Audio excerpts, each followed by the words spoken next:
Hello प्यारे बच्चों, कैसे हैं आप सब। आशा करती हूँ आप सब अच्छे होंगे। आज हम आपको कक्षा 4 का चैप्टर नंबर 4 पढ़ाने जा रहे हैं, जिसका नाम है मुकाबला। देखो, नाम से ही पता चल रहा है इसकी कहानी में किसी चीज़ का मुकाबला होने वाला है। सिंह और शेर का मुकाबला होगा और कितना मज़ेदार इसमें मुकाबला देखने को मिलेगा। कौन जीतेगा कौन नहीं जीतेगा, वो जीतने वाला कौन है, ये भी इस कहानी में पता चलेगा। तो अब देखते हैं इस मुकाबले की कहानी। ठीक है। लाल किले में बादशाह औरंगजेब का दरबार लगा था। दरबार के बीचों बीच मंच बना था, जिस पर बहुत बड़ा पिंजरा रखा हुआ था। ठीक है, दरबार था और उसके बीच में एक बहुत बड़ा सा पिंजरा रखा हुआ था। उसमें एक भयंकर शेर बंद था। उसकी लाल लाल आंखें बहुत डरावनी लग रही थी और उसके भीषण दहाड़ सुनकर लोगों के कलेजे कांप रहे थे। ऐसे भयंकर शेर को बादशाह के शिकारी जंगल से पकड़ कर लाए थे। है ना, कितना खतरनाक सा शेर है। लाल लाल उसकी आंखें हैं, ऐसी दहाड़ मार रहा है वो। कितना खतरनाक शेर है वो। ठीक है। बादशाह ने बहुत गर्व से शेर की ओर देखा और कहा, क्या हमारे दरबार में कोई इतना बहादुर है जो इस शेर से कुश्ती लड़ सके। मतलब कुश्ती लड़वाई जाएगी, यानी कि शेर के साथ, इतने भयंकर शेर के साथ। और वो भी बादशाह की बात सुनकर सारे दरबारियों को सांप सूंघ गया और सबकी जबानों पर ताले पड़ गए। अचानक महाराजा जसवंत सिंह खड़े हुए और बोले, जहां पना बोलते हैं बादशाह को ही, जहां पना, मेरा सिंह इस शेर को क्षण भर में ढेर कर देगा। बताइए, इतने खतरनाक शेर को कोई क्षण भर में खत्म कर देगा। देखते हैं, तुम्हारे पास क्या इससे भी भयंकर शेर है। बादशाह ने पूछा। हाँ जहांपना, महाराजा जसवंत सिंह ने गर्व से बताया, हाँ मेरे पास इससे भी ज्यादा भयंकर शेर है। महाराजा की बात सुनकर औरंगजेब को हैरानी हुई और बोला, हम तुम्हारे सिंह की ताकत जरूर देखेंगे, पर याद रखना, अगर तुम्हारा सिंह इस जंगली शेर से पिछड़ गया तो हम तुम्हारा सर कलम करवा देंगे, उसका सर कटवा दिया जाएगा। शर्त मंजूर है। औरंगजेब ने चुनौती दी। ठीक है, अब दोनों में शर्त लग चुकी है, औरंगजेब में भी और जसवंत सिंह में भी। दोनों ही अपने अपने शेर को ताकतवर बता रहे हैं। देखते हैं कि कौन ज्यादा ताकतवर निकलता है। मंजूर है जहांपना, महाराजा ने कहा। दूसरे दिन दो शेरों का मुकाबला देखने के लिए सभी बहुत उतावले हो रहे थे। दरबार में काफी भीड़ थी। बादशाह अपने सिंहासन पर आकर बैठ गया। तभी महाराज बेहद शान से दरबार में आए। जब बादशाह अपने सिंहासन पर बैठ गए तो महाराजा बेहद शान से दरबार में। कौन महाराजा, यहाँ पर जसवंत सिंह जी की बात हो रही है, जो कि अपने शेर के साथ वो भी आएंगे, क्योंकि सभी लोग देखकर आश्चर्यचकित थे कि महाराजा के आदमी पिंजरा लेकर नहीं आए थे। फिर सिंह कहाँ था। महाराजा के साथ केवल उनका किशोर पुत्र था, जो देखने में पराक्रमी यानी कि वीर, ताकतवर लग रहा था। तुम्हारा सिंह कहाँ है, बादशाह ने पूछा। अब बादशाह ने पूछा क्योंकि वो तो कह रहा था कि सिंह के जो बादशाह का जो शेर था उसका लड़वाया जाना था जसवंत सिंह के भी शेर को। तो वो कह रहे कि तुम्हारा सिंह कहाँ है उनके साथ। तो क्योंकि एक सिर्फ छोटा सा, मतलब एक किशोर लड़का उनके साथ आया हुआ था। मेरा सिंह मेरे साथ है जहांपना, अपने शेर को मुकाबले के लिए खड़ा कीजिए। जसवंत सिंह ने उत्तर दिया, यानी कि ये जो वो किशोर उनके साथ आया है वही उनका शेर है। अच्छा, तो अब देखते हैं क्या होगा। बादशाह का आदेश पाकर सिपाहियों ने जंगली शेर को एक बड़े से अहाते मतलब एक बड़ा सा मैदान होता है वहां पर छोड़ दिया। जसवंत सिंह ने अपने पुत्र की ओर मुस्कुरा कर देखा। पुत्र ने पिता के चरण छुए और आशीर्वाद लेकर अहाते में घुस गया। यानी कि किशोर, जसवंत सिंह का जो लड़का है वो किशोर, और जो शेर है बादशाह का, उनके बीच का अब युद्ध देखने के लिए सब लोग तैयार हो गए हैं। सब लोग कलेजा थामकर मुकाबला देख रहे थे। एक और भयंकर जंगली शेर था तो दूसरी ओर पराक्रमी किशोर। सब लोग यही सोच रहे थे कि महाराजा जसवंत सिंह ने बेकार ही अपने पुत्र को मुसीबत में डाल दिया है। कहाँ तो इतना ताकतवर शेर जिसकी लाल लाल आंखें, ऐसा दहाड़ उसकी, कहाँ उसका लड़का। तो सबको लग रहा था कि जसवंत सिंह ने तो बिल्कुल मुसीबत में डाल दिया अपने बेटे को। लेकिन न तो जसवंत सिंह के चेहरे पर चिंता की कोई रेखा थी, न ही उनका पुत्र भयभीत था। सब डर रहे थे, लेकिन जसवंत सिंह और उनके बेटे के ऊपर कोई फर्क नहीं पड़ रहा था। वो तो ताकत की, उनके तो अंदर ही एक जो वीरता की झलक जो होती है चेहरे पर, वो अपने आप ही नजर आ रही थी। शेर दहाड़ मारकर आगे बढ़ा, पर एक तेजस्वी किशोर को अपनी ओर बिना भयभीत आते देखकर हटने लगा।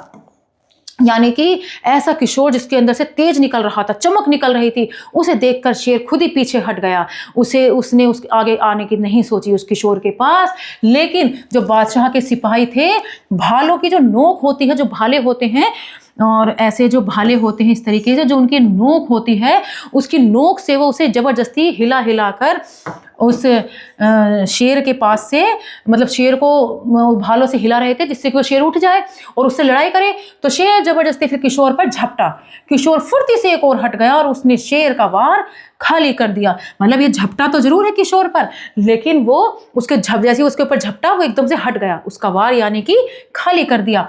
अब की बार किशोर ने बिजली की सी फुर्ती से म्यान से तलवार निकाल ली। अब किशोर ने क्या सोचा, उसका वार तो मैंने खाली कर दिया, अब वो म्यान में से ऐसी तलवार खींच लेता है। तभी महाराजा जसवंत सिंह गरजे, सुनो पुत्र, निहत्थे पर तलवार से वार करना राजपूतों का नियम नहीं, तलवार फेंक दो और शेर से भिड़ जाओ। ये राजपूतों का नियम होता है कि अगर निहत्था मतलब अगर किसी के पास हथियार नहीं है तो उस पर वार नहीं करना चाहिए, और शेर के पास कोई भी हथियार नहीं था तो वो निहत्था ही कहलाया जाएगा। तो उसने कहा ये राजपूतों का नियम नहीं है, ठीक है, तो इसलिए तलवार फेंक दो पुत्र। तो किशोर तुरंत तलवार दूर फेंक कर निहत्था ही भयंकर शेर का मुकाबला करने को तैयार हो गया। तो अब किशोर ने भी अपनी तलवार फेंक दी और वो भी भिड़ गया शेर के साथ। अब देखते हैं क्या होता है। शेर जोर से गरजा और अपना विशाल मुंह फाड़ कर किशोर पर टूट पड़ा। यह देखकर किशोर के चेहरे पर दृढ़ता आ गई, मतलब इतना बड़ा मुंह फाड़ा जैसे शेर ने, और गरजा तो उसे तो डर जाना चाहिए था, लेकिन जैसे वो गरजा उसके अंदर तो और भी दृढ़ता आ गई, मतलब मजबूती आ गई और भिड़ने के लिए तैयार हो गया। उसने फुर्ती से शेर के दोनों जबड़ों को अपने हाथों से कसकर पकड़ लिया और शेर तिलमिलाने लगा, है ना। उसने तो जबड़े पकड़ लिए उल्टा और शेर को वो डरेगा क्या। किशोर की पकड़ से छूटने के लिए उसने पूरा जोर लगाया पर उसकी एक न चली। यह पकड़ तो फौलादी राजपूत किशोर की थी। फौलाद होते हैं जो लोहे के बने हुए होते हैं, ऐसे लोहे के बने हुए होते हैं राजपूत, तो ये पकड़ तो फौलादी राजपूतों की पकड़ थी। ऐसे कैसे शेर छुड़ा देता उसके हाथों में से अपने जबड़े को। किशोर के हाथों की पकड़ मजबूत होती गई, शेर बेबस होकर दहाड़ता रहा। उस तेजस्वी किशोर ने जल्दी ही शेर के जबड़े फाड़ दिए, उसके जबड़े लिए और उसको फाड़ दिए शेर के जबड़े। अब शेर ने तड़प तड़प कर दम तोड़ दिया। सभी लोगों ने किशोर की अद्भुत, मतलब जो बड़ी अजीब वीरता थी उसकी प्रशंसा करी, यानी कि बड़ाई करी। महाराजा जसवंत सिंह ने खून से लथपथ पुत्र को प्रेम पूर्वक गले से लगा लिया, क्योंकि जब उसका जबड़ा फाड़ा तो खून तो होने था और फिर दोनों में लड़ाई भी हुई थी, तो खून भी उसके ऊपर, मतलब खून भी से भी सन चुका था लड़का, खून बह रहा था उसके अंदर से भी। निहत्थे सिंह ने एक जंगली शेर को मौत के घाट उतार दिया था। तो देखो कितना पराक्रमी था वो लड़का। लेकिन अगर ये इतना पराक्रमी था तो पता तो चले कि उसका नाम क्या था, है ना। क्या आप जानते हैं इस वीर किशोर का नाम क्या था? इस वीर किशोर का नाम था पृथ्वी सिंह। पृथ्वी सिंह बहुत ही महान राजपूत नायक थे, जिन्होंने हमारी बहुत सी लड़ाइयाँ जिन्होंने लड़ी थी, और बहुत ही पराक्रमी ये पृथ्वी सिंह थे। हमारी भारत माँ सचमुच बहुत धन्य है कि यहाँ समय समय पर पृथ्वी सिंह जैसे वीर जन्म ले रहे हैं। ऐसे वीरों पर हमें गर्व है, यानी कि हमें बहुत ही गर्व है, बहुत ही हमारे धन्य की बात है ये कि हमारे यहाँ ऐसे ऐसे वीर जन्म ले रहे हैं, कितने ताकतवर, जो कि एक शेर से भी भिड़ सकते हैं। ठीक है, आगे हम इसमें एक्सरसाइज देखते हैं। पहला है मौखिक प्रश्न। औरंगजेब के शिकारी जंगल से क्या पकड़ कर लाए थे? तो जंगली शेर पकड़ कर वो लाए थे औरंगजेब के सिपाही, जंगली शेर पकड़ कर लाए थे। ठीक है, दूसरा है जंगली शेर से लड़ने के लिए महाराजा जसवंत सिंह अपने साथ किसे लाए थे? तो अपने किशोर पुत्र को, किशोर यानी कि जो ज्यादा बड़ा नहीं होता है, किशोर पुत्र को वो लेकर आए थे। आगे है सिंह और शेर की लड़ाई में किसकी जीत हुई? तो सिंह और शेर की लड़ाई में सिंह की जीत हुई। सिंह यहां पर किशोर को कहा गया है। औरंगजेब ने अपने दरबारियों से क्या कहा? औरंगजेब ने अपने दरबारियों से कहा कि मेरे इस सिंह के साथ कुश्ती कौन लड़ सकता है? महाराजा जसवंत सिंह ने औरंगजेब से क्या कहा? महाराजा जसवंत सिंह ने औरंगजेब से कहा कि मेरा सिंह इस शेर से लड़ सकता है और उसे क्षण भर में ढेर कर सकता है। औरंगजेब ने महाराजा जसवंत सिंह के सामने क्या शर्त रखी? औरंगजेब ने महाराजा जसवंत सिंह के सामने शर्त रखी कि अगर तुम्हारा सिंह मेरे शेर को ढेर नहीं कर पाता है तो हम तुम्हारा सर कलम करा देंगे। पुत्र के तलवार निकालने पर महाराजा जसवंत सिंह ने क्या कहा? पुत्र के तलवार निकालने पर जसवंत सिंह ने कहा कि राजपूत का नियम है कि निहत्थे पर वार नहीं करना चाहिए, इसलिए अपनी तलवार फेंक दो और बिना हथियार के ही शेर से लड़ो। किशोर, ये पाठ के आधार पर निम्नलिखित वाक्यों का सही क्रम है, इन्हें सही क्रम के साथ लिखना है। तो पहले हम इनके अंदर नंबर डाल देते हैं। ये फर्स्ट है, ये सेकंड है, ये थर्ड है, ये फोर्थ है और ये फिफ्थ है। तो इसमें देखते हैं सबसे पहला कौन सा है। पहला है ये, क्या हमारे दरबार में कोई इतना बहादुर है जो इस शेर से कुश्ती लड़ सके। तो तीसरा वाला सबसे पहले आएगा। फिर आएगा सभी लोगों ने किशोर की प्रशंसा की। महाराजा ने कहा देखिए इसमें यहाँ पर ये यहाँ पर ये थर्ड है, ये फोर्थ है और ये फिफ्थ है और ये सिक्स है। ठीक है, तो अब देखते हैं ये वाला कौन सा है। फोर्थ वाला सबसे पहले आएगा। उसके बाद है सभी लोगों ने किशोर ने शीघ्र ही क्षण भर में जबड़े फाड़ दिए। तो पहले ये वाला आएगा, फिफ्थ वाला। फिर उसके जबड़े फाड़ दिए आएगा ये वाला, क्षण भर में नहीं, मेरा सिंह इस शेर को क्षण भर में ढेर कर देगा। पहले ये वाला आएगा इसमें, है ना, ये वाला आएगा इसमें, मेरा सिंह इस शेर को क्षण भर में ढेर कर देगा। इसमें आएगा थर्ड वाला। फिर आएगा ये जबड़े, फिर आएगा सिक्स, निहत्थे पर तलवार करना राजपूतों का नियम नहीं है। उसके बाद किशोर ने शीघ्र ही जबड़े फाड़ दिए, किशोर राजपूतों का नियम नहीं है। सिक्स के बाद फिर ये वाला आएगा, दूर फेंक कर निहत्था ही। फिर आएगा इसमें पहले वाला। और फिर आता है इसमें ये, सभी लोगों ने किशोर की अद्भुत, तो पहले क्षण भर में ढेर करा, तभी तो प्रशंसा करी थी उसकी। तो पहले थर्ड आएगा और फिर इसमें सेकंड आएगा। तो फर्स्ट, सेकंड, थर्ड, फोर्थ और फिफ्थ कहाँ गया इसमें, किशोर ने शीघ्र ही शेर के जबड़े। तो फिफ्थ वाले में फिफ्थ वाले ही आएगा, किशोर ने शीघ्र ही शेर के जबड़े फाड़ दिए। तो यहाँ पर इसमें इस तरीके से क्रम आएंगे 4, 3, 6, 1, 5 और 2। ठीक है, अब है सही उत्तर चुनकर वाक्य पूरे कीजिए। बादशाह ने कहा क्या हमारे दरबार में कोई इतना बहादुर है जो इस शेर से कुश्ती लड़ सके। नेक्स्ट है, बादशाह की बात सुनकर सारे दरबारियों को सांप सूंघ गया और सभी जवानों पर ताले पड़ गए। रिक्त स्थान भरिए। पिंजरे में एक शेर बंद था। तो पहले में आएगा हमारा शेर। दूसरा है, महाराजा अपने साथ अपने पुत्र को ले आए। का आदेश पाकर, बादशाह का आदेश पाकर। सभी लोगों ने किशोर की अद्भुत वीरता की प्रशंसा करी। ठीक है, सही उत्तर पर सही का चिन्ह लगाइए। बादशाह के दरबार में पिंजरे में कौन बंद था। तो पिंजरे में शेर बंद था। बादशाह औरंगजेब का दरबार कहाँ लगा था, लाल किले में लगा था। महाराजा जसवंत सिंह शेर से युद्ध करने के लिए किसे लाए थे, पुत्र को लाए थे। गोले में विराम चिन्ह लगाइए। हम तुम्हारे सिंह की ताकत जरूर देखेंगे, पर याद रखना अगर तुम्हारा सिंह इस जंगली शेर से पिछड़ गया तो हम तुम्हारा सिर कलम करवा देंगे। शर्त मंजूर है। और फिर ये ऐसे हो जाएगा, यहाँ पे वैसे ऐसे भी है। औरंगजेब ने चुनौती दी। ठीक है, सही शब्द भेद पर लगाइए। बादशाह क्या है, जातिवाचक संज्ञा। सूंघना एक क्रिया है, जंगली एक विशेषण है। ठीक है, वाक्यों को शुद्ध कीजिए। दरबार में एक बहुत बड़ा पिंजरा था। तो बाकी सारा ऐसे ही आएगा, मैं यहां सिर्फ बड़ा कर देती हूं, बड़ा पिंजरा था। दरबार में एक बहुत बड़ा पिंजरा था, वैसे पूरा ही लिख देते हैं यहां।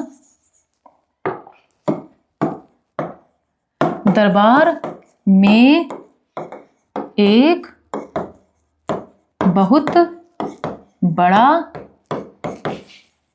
पिंजरा था। ठीक है, तुम्हारा पास क्या इससे भी भयंकर शेर है। तो यहां पर तुम्हारा की जगह हो जाएगा तुम्हारे, बाकी सब ऐसे ही आ जाएगा, यहां पर ऐसे ही आ जाएगा। शर्त की मंजूर करो, शर्त को मंजूर करो, शर्त को मंजूर करो। हम तुम्हारा सर कलम कर देगा, हम तुम्हारा सर कलम कर देंगे, बाकी सब ऐसे ही आ जाएगा। ठीक है, मूल शब्द और उपसर्ग अलग अलग कीजिए। तो उपसर्ग में जो शुरू का वर्ड होता है वो उपसर्ग होता है, जो बाद के वर्ड होते हैं वो मूल शब्द होता है। तो उपसर्ग हो जाएगा और ज्ञान हमारा मूल शब्द हो जाएगा। अनु में अनु हमारा उपसर्ग हो जाएगा और करण हमारा मूल शब्द हो जाएगा।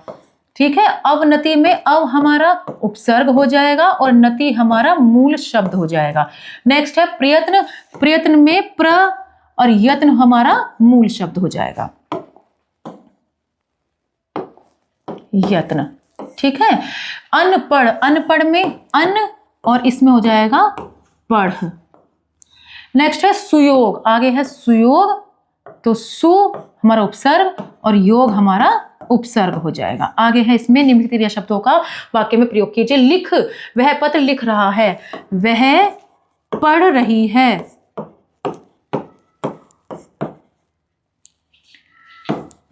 वह पढ़ रही है, किताब पढ़ रही है। कूद, वह रस्सी कूद रही है, वह रस्सी कूद रही है। जा, रमेश स्कूल जा रहा है, रमेश स्कूल जा रहा है। भाग, वह घर से भाग गया, वह घर से भाग गया। ठीक है। लिंग परिवर्तन कर वाक्य फिर से लिखिए। बालक बालिका खेल रही है, गायिका गाना, गायिका गाना गाती है। आगे है मोटा बंदर नाच रहा है, मोटी बंदरिया नाच रही है, मोटी बंदरिया नाच रही है। दादाजी आए हैं, तो इसमें आ जाएगा दादी जी आई हैं। ठीक है।